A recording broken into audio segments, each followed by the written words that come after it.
सत्य, ठळक व निर्भीड सक्षम न्यूज.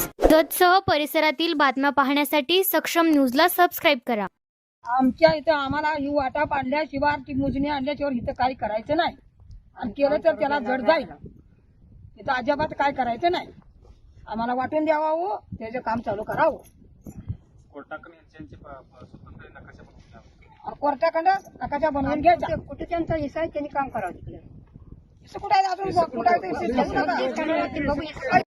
स्थापन झाले आहेत. तर मला शासनाला एक विनंती आहे की गेले वर्षभरापासून आम्ही तुमच्याशी पाठपुरावा करतोय. ज्या गटामध्ये एकत्रितरित्या किंवा सामूहिकरित्या ज्या जमिनी आहेत, त्या सामायिक क्षेत्र जमिनी ज्या आहेत त्या कुठल्याही क्षेत्राचं अजून नियमानुसार वाटप झालेलं नाहीये किंवा कोणाचीही जमीन हद्द किंवा नकाशा नसल्यामुळे कोणतीही जमीन कोणाच्याही नावावरती फिक्स असं कुठेही नाहीये.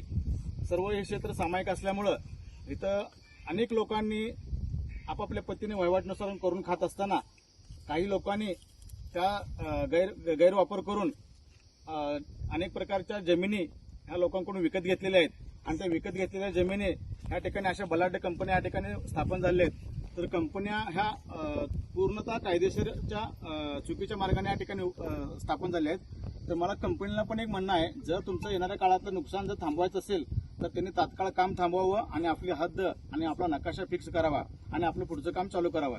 नाहीतर येणाऱ्या काळामध्ये तुम्हाला इथं कोणत्याही प्रकारचं काम करू दिलं जाणार नाही. कारण हे जे क्षेत्र आहे पूर्णपणे सामायिक आहे. आता गेले 4 महिन्याच्या पाठीमागं हे क्षेत्र पूर्ण दुरुस्ती करण्यासाठी मोजणी ऑफिसला आर्थिक पैसे देखील भरलेत, मोजणीचे पैसे देखील भरलेत. जोपर्यंत मोजणी पूर्ण होत नाही आणि जोपर्यंत नकाशा विषय सांगायचं म्हणलं तर ह्या ठिकाणी एक 10 दिवसाच्या पाठीमागं प्रांतसाहेबांसोबत सर्व शेतकऱ्यांची मिटिंग झाली असताना प्रांतसाहेबांनी आम्हाला असं सांगितलं होतं की आम्हाला अजून कोणत्याही कंपनी डेव्हलपमेंट सर्टिफिकेट दिलेलं नाही, त्यामुळे कंपनीनं काम थांबवावं हे आम्हाला प्रांतसाहेबांनी आश्वासन दिले.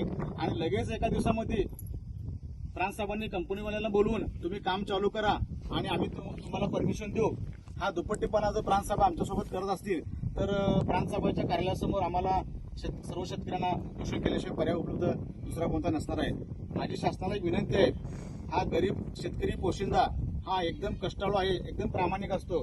त्यांना कोणत्याही याच्याशी काही घेणं देणं नसतं. पण जर त्या शेतकऱ्यावरती अन्याय होत असेल तर आम्ही शासकीय अधिकारी किंवा शासकीय प्रशासकीय म्हणून तुम्हाला सर्वात जास्त जबाबदार धरलं जाईल.